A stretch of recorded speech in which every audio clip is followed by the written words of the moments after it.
can't be 5 million people a year that come, with 4 million illegally. That's just not sustainable, and there's nothing compassionate about it for Americans. Mr. Secretary, I was just wondering what the administration is doing at the moment to bring together President Trump and President Putin. I mean, are any messages being sent, and how soon you think such a meeting can happen?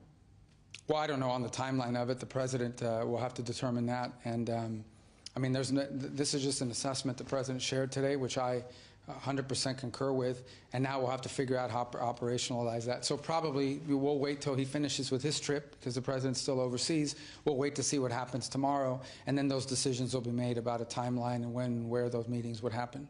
Syria? Hope your response to those critics who would question your position on this very, policy that, having no discussion about Ukraine is a departure from your long-standing. I mean, they're not critics of the U.S. then; they're critics of peace. We want the war to end. We want the war to end. We want to save lives. We want to stop the killing and the maiming and the destruction. That's our goal. I continue to be puzzled why anyone would be critical of efforts to achieve peace, which is what we're trying to achieve here. And the president feels like he has a unique opportunity, potentially, to be a catalyst for that. He's going to attempt to do it. So in the end, I think that what should be celebrated is that we have an American president, the leader of the most powerful nation on earth, who is attempting to be a peacemaker, not a war maker. And that's something that I think is commendable, not something that should be a subject of criticism. So our goal here is to achieve peace. Whether that begins with a 30-day ceasefire or a one-day ceasefire or a final deal that's all negotiated in one day, the process to us is less important than the outcome. And the outcome needs to be not just a peace, but a sustainable peace, a durable peace. That's our goal. That's what we're going to try to continue to achieve in any way we can. Just on that same theme about peace and Gaza, and I know the President had it said today and yesterday, on the ground, I mean, there are more than 100 Palestinians killed today, 80 yesterday, 2 attacks on hospitals. We've had Tom Fletcher, the UN humanitarian chief, urging the Security Council to prevent, in his words, genocide. Meanwhile, the families of many hostages are accusing the Netanyahu government of trying to prolong the war for political reasons. What is your engagement with the Israeli government at the moment? Are you 100% behind the nature of the military action? And what is your own position, basically, on, as you do with Eden Alexander, talking directly to Hamas to get the rest of the... Well, let me just say, I spoke to the Prime Minister today of Israel. I know the President's been in contact with him earlier this week. The President talked about this in a speech the other day, that the people of Gaza deserve a better future than what they've had under Hamas. We think that the elimination of Hamas is what achieves peace. We're troubled by the humanitarian situation there. Both the Israelis, with American backing and support, have offered a plan to deliver aid that doesn't get diverted or stolen by Hamas. I've heard criticisms of that plan. We're open to an alternative if someone has a better one, but we are for all the aid we can get without without Hamas being able to steal it from people. But I think all of us would love to see an enduring end to this conflict, which, by the way, would end immediately if Hamas were to surrender. They're a terrorist group. They're a group that kidnapped, raped, murdered innocent people that had nothing to do with the war. And as long as they exist and they're around, you're not going to have peace. This is not a peaceful group. This is a group that deliberately on October 7th committed horrifying crimes, which has triggered this conflict. That said, we're not immune or in any way insensitive to the suffering of the people of Gaza, and I know that there's opportunities here to provide aid for them. There's a plan out there that's been offered that's been criticized by some, but it allows people to get aid without Hamas stealing it. And we'll continue to work towards that in ways that we think are constructive and productive. And what about the negotiations? Are you in direct contact with Hamas? And would you continue to do that if it's a way to get the rest of the hostages? Well, I think anybody that tells you there are obviously messages passed between intermediaries in the case of Hamas. There's obviously an external Hamas group, and then there's an internal Hamas group as well. This is a terrorist organization. This is a murderous group that still continues to hold innocent hostages and the bodies and remains of dead hostages as well. They should all be released immediately. That's been our position from the very beginning. They should never have been taken to begin with. So again, we continue to, that continues to be our position, and there's a role we can play in bringing about the release of these hostages and the return of these remains to their families. And we have an opportunity to play a role. We will. I won't comment any further on the mechanics of it because I don't want to endanger them, but suffice it to say that we know there are others involved. The Qataris have been involved, the Egyptians have been involved, the Turks have been involved, numerous countries have been involved in passing messages and in getting results. And we're very happy to see Eden Alexander home with his family. It was very uplifting, but we recognize that there are still many others left behind. We want to see them all released.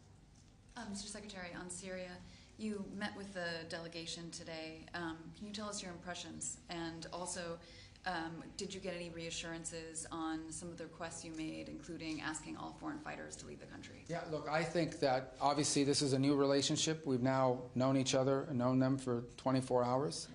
So it's one that we think that a peaceful, stable Syria would be one of the most dramatic improvements in the region in a very long time. And we want to do everything we can to help achieve that. We have governing authorities there now who have expressed, not openly and repeatedly, that that this is a nationalistic movement designed to building their country in a pluralistic society in which all the different elements of Syrian society are able to live together. They've expressed an interest in being at peace with all of their neighbors, including Israel. They've expressed an interest in driving out foreign fighters and terrorists and others that would destabilize the country and are enemies of this transitional authority. And they've asked for our help. And so we're going to try to help them. Now, obviously, we want to see progress made, and we'll take every step that they take, and it'll be a long road because it's been a long time. So we recognize that, but this is a historic opportunity, and if it succeeds, we'll have a dramatic transformative effect on the region. I would say that Syria is a place where people of different faiths and backgrounds have lived alongside each other for a very long time. It's only in the last 10 years under Assad's rule, brutal rule, where he gassed and murdered his own people, where he created chaos that allowed foreign fighters to flow into the country and use it as a playground to conduct external attacks, where Iran saw an opportunity to come in and sponsor their groups that turned it into a terrorist highway to empower Hezbollah. It's only in the last 10 years that you've seen 6 to 8 million people driven out of that country. So we want to be helpful. The president said if they want to take these steps forward, we're going to do what we can working with our partners in the region to help them. And I hope it's successful, because if it is, there's two routes here. One will be success, and we'll have a major transformation in the region, or you're going to have a brutal civil war that will destabilize the region. We would prefer the former, not the latter. And we're going to do everything we can within our control to help effectuate that. Ultimately, it'll be up to the leaders there on the ground to make it happen, and they face some significant challenges, there's no doubt. The good news is that there are regional partners like Turkey, like Saudi Arabia, like Qatar, like the UAE, who are willing to contribute. And frankly, the lifting of sanctions, its first effects will be felt not because U.S. dollars are going to flow in, but because our regional partners will now be able to flow in dollars that will allow them not just to stand up a government that can provide basic services, but also will allow them the work of reconstruction. One of the things they expressed today, and they're asking for our help, is to identify weapons of mass destruction, chemical weapons, and so forth, identify these sites and remove them from the country. As they expressed today, they are victims of the use of chemical weapons. They don't want these chemical weapons stored in their country anywhere.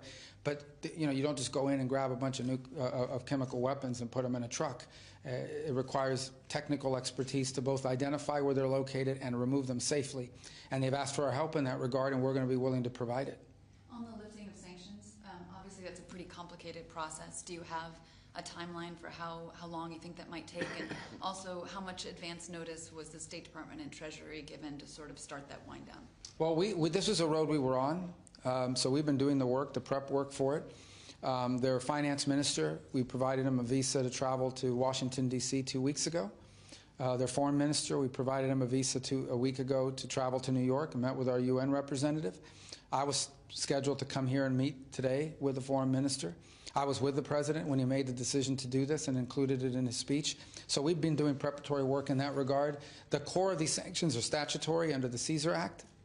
I've had members of Congress in both parties ask us to use the waivers authorities in that law, and that's what the president intends to do. Those waivers have to be renewed every 180 days. Ultimately, if we make enough progress, we'd like to see the law repealed, because you're going to struggle to find people to invest in a country when in 6 months sanctions could come back. We're not there yet. That's premature. I think we want to start with the initial waiver, which will allow foreign partners who wanted to flow in aid to begin to do so without running the risk of sanctions. I think as we make progress, hopefully we'll be in a position soon or one day to go to Congress and ask them to permanently remove the sanctions. Mr. Secretary, your comments on mass migration are obviously correct that it's not compassionate, and the journey that migrants have to go on is obviously devastating. I think the concern that people have about the compassion is that they think about the mega prison in El Salvador accused of torture and overcompensation of prisoners, and they say those are deterrent policies for sure, but they're not compassionate. I wonder how you would respond to that. No, those prisons, that's all anti-Bukele propaganda. It's just not true. Human Rights Watch, other They're wrong. I mean, they hate Bukele, and so they make these things up, and they can if they want to, but it's not true. The people that were removed from this country were dangerous criminals. These were not migrants. These were criminals. Okay, there's migrants or people that come here, they violate the law because they broke our immigration laws. Those people are deported to their home countries. These are dangerous criminals, which Venezuela would not accept. These were trained at Agua gang members and MS-13 members who are Salvadorian, who were deported to their country, and they're criminals, and their gang affiliation is a crime in El Salvador. And that's why they were able to, you couldn't even live in El Salvador. You couldn't walk the streets of El Salvador. Now it's one of the safest countries in the region. That's why President Bukele has 90% approval rating. So, but going back to your point, there's a difference between a migrant and a criminal migrant. And these are, if someone is in this country unlawfully, our law says you deport them to their home country. And most countries will accept their migrants, some don't. But if you're a criminal migrant, then you're going to be deported, ideally to your home country. But in the case of the Venezuelan gangsters, the Venezuelan regime wouldn't take them. So we had to find somewhere to send them. What they're not going to be is in our prison system. Because you know where prison gangs grow and metastasize? Inside of prisons. That's how MS-13 emerged, out of the prison system of California. And then it migrated down to El Salvador. And of course, has had a presence in the United States. So I think that at the end of the day, I would be very careful about that, because unlawful migration is one thing. Unlawful migration by criminal actors who come into this country and commit horrifying crimes is a whole different category. How long should they stay in prison? Who's this? The people that have been deported to El Salvador. Well, they need to go back to, they're gangsters. And being a gang member is a crime in El Salvador. If they could be sent to Venezuela, if Venezuela would accept them. President Bukele has offered to send them to Venezuela. And then there are MS-13 gang members who are Salvadoran. And those are also in that prison. We've deported some of them. And obviously, they're Salvadoran citizens. They're not American citizens. They are Salvadoran citizens unlawfully in the United States who are members of gangs, and they're under the jurisdiction of their nation's laws. So we're not going to opine on what their nation's laws are. In the case of the Venezuelan gang members, we would have sent them to Venezuela, except Venezuela wouldn't take them. It's just they've been in prison with no sentence. There's been no process, so they could be there indefinitely for the rest of their life. They're gang members that were in the country unlawfully. We offered to send them to Venezuela. The Venezuelans wouldn't take them. So we found an alternative location. Where they're not going to be is in the prison system of the United States, recruiting new gang members while in prison so they can come out and create even more crime in our country. Mr. Secretary, is Libya also an alternative place to get?